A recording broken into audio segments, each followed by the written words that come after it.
This is Igbo Area TV. Please subscribe to our YouTube channel. Also click the bell icon.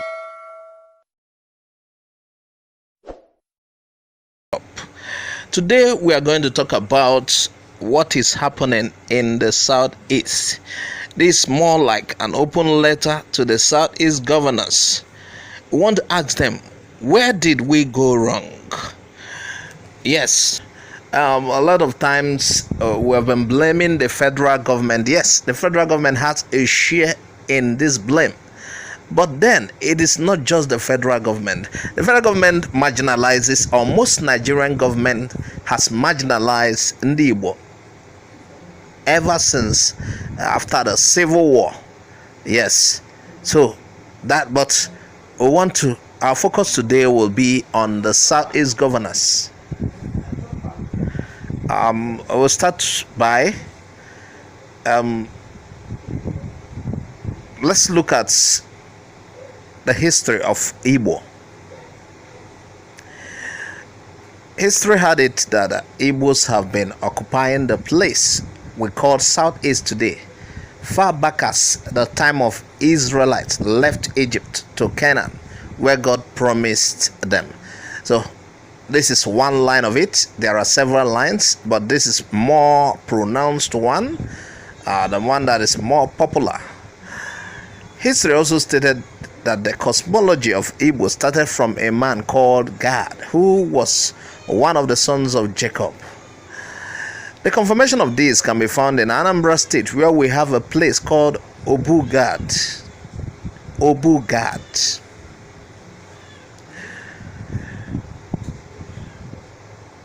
Just like the movie Apocalypto, the white men who came here sometime in 15th century for business later resulted in selling our people as slaves to work in their plantations in America. And this culminated into colonizing us after the Berlin Conference in 1835.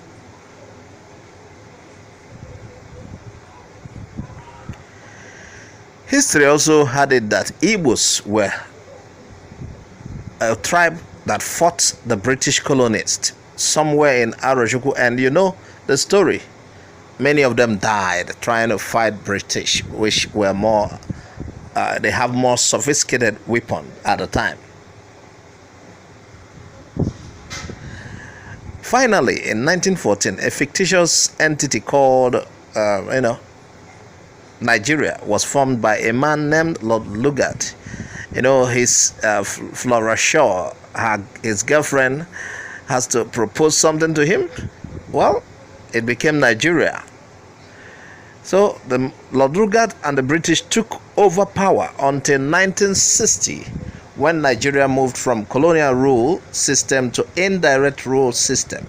That is, Nigeria became independent. Nigeria people can now rule Nigeria, no longer the whites. Remember, it was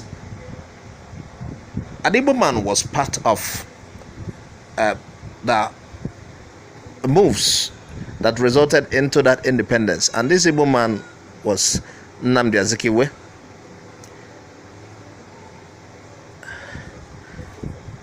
The new nation born was celebrated by many black Africans, and many said, now we have the giant of Africa. Wow, they call Nigeria the giant of Africa.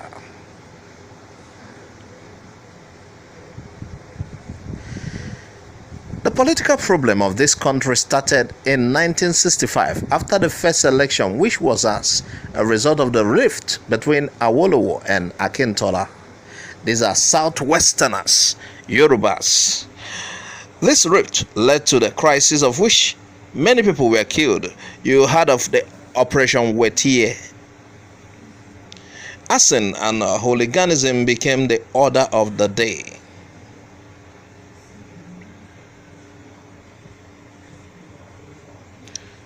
This lingered until an Igbo man, Emeka Nzogwu, carried out a coup which other Nigerians, which was misinterpreted as Igbo coup by the British, who were doing all they can to pay the Igbo back For Igbos have been a British stooge in Nigeria. So it was the British that called it an Igbo coup.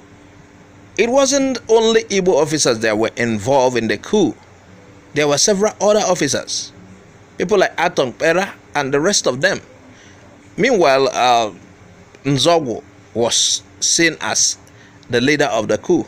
So quickly it was called an Igbo coup by the British, and everyone else accepted it, that it was an Igbo coup. To cut the whole story short, this led to the death of about 30,000 Igbos in the north. Argurancy also died, Igbo soldiers, and it later led to the civil war and what we call a genocide. Millions of people died. Up to 3-4 million people died. And afterwards, 20 pounds was given to the survivors to restart the life again. To start afresh. Irrespective of what you have in the banks then, you're only given 20 pounds as compensation. You could imagine that. Since then till now, many Igbos have been killed in different parts of Nigeria.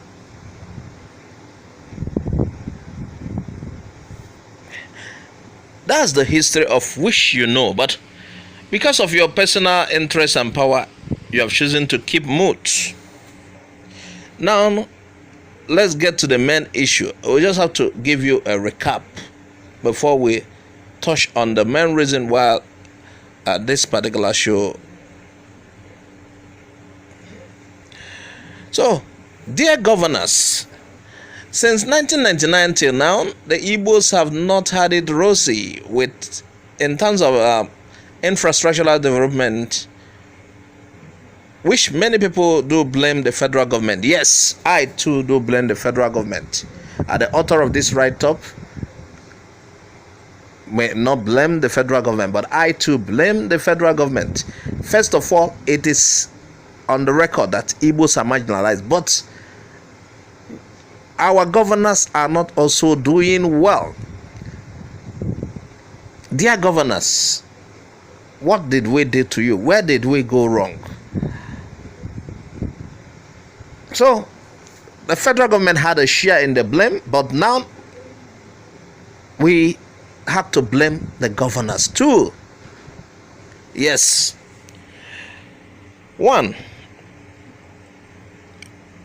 while we have to blame the governors more, I'll give you reasons. Let me state. One, we have not heard that the federal government owned any Igbo state their monthly allocations. Have you had that before?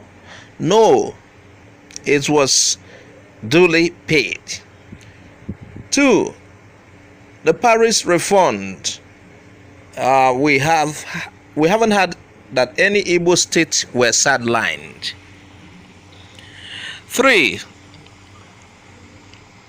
we are giving you reasons why we shouldn't just blame the federal government, but blame our governors, southeastern governors. This southeastern state generates what we call internal generated revenue. Where is the money going to? Then some of the southeast states too have they will get money from the NDDC allocations, Niger Delta Commission allocation. States like Abia and Imo. So my question now is, what exactly do you guys do with this money? From investigation, Ibazo of Abia State banks in over 700 million every month as security votes. Ugwuanyi of Enugu banks in 1.2 billion every month. Obiano of Anambra State collects 1.5 billion as security votes. And Hope, who is the now governor of Imo, banks in $1 billion as security votes. Not $1 billion, sorry, 1 billion naira. These are monies we were told are being used to secure the state. But who are being secured when the headers, Fulani headers, are ravaging our land and killing our people on daily basis. So, are you guys using this money to secure yourself?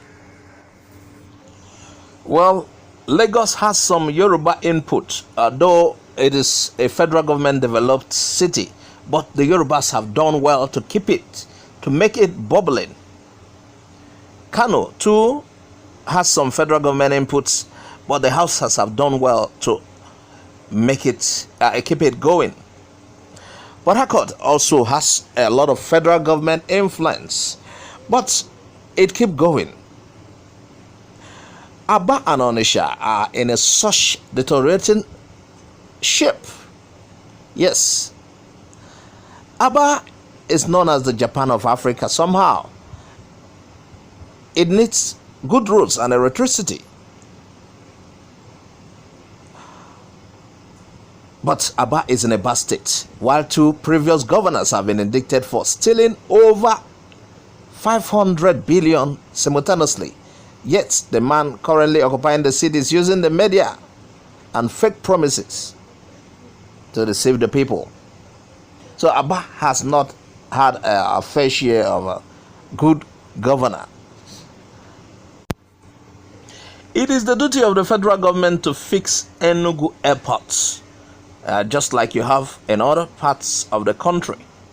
But then,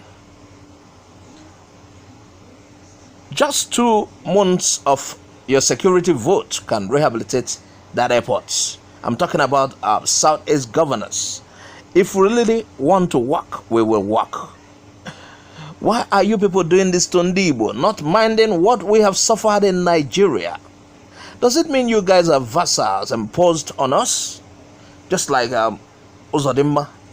Can we say the federal government is using the governors to kill our dreams and subdue us? That is a question on our lips. Look at all sectors in Nigeria. The Igbos always stand first. The educational sector and economy, yet there is no plan at all from you people. As I'm talking about you, our governors. Look at how our youths are running away from Nigeria just because of the bad state of the Southeast today. 55% of graduates today are the Igbos, yet there's no industry here for them to get employment. No investors here at all just because of the poor state of the region. Even the investors in our region, they are really trying. They don't get that state support. You see, individual investors without state support. Ojus Okalo and Rochas Okorocha boasted that they have companies in abroad, yet there is none here. We always hear come and develop Alibo, but you people are the ones truncating this because of the poor state of the region today. Where are the roads? Where are other infrastructural facilities to make things work?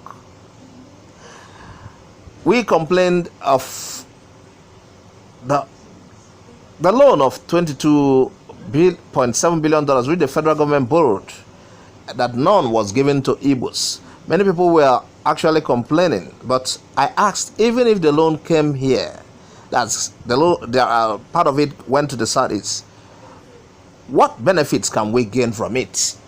Wouldn't some download in their pocket as usual? The issue of coronavirus is another problem. No good hospital in Alibo, apart from the one by this man from Umuchuku community. Most of the times, our politicians will have to fly out to get better treatment. How do you feel when you go out there? Was it not a man like you who built it? Wow. Our governors are part of our program, Igbo people. Igbo has been a once proud race, a once proud people. But we are being destroyed by our political elites. Now that you all are at home over this coronavirus, introspect on this question. What exactly did we do to deserve this?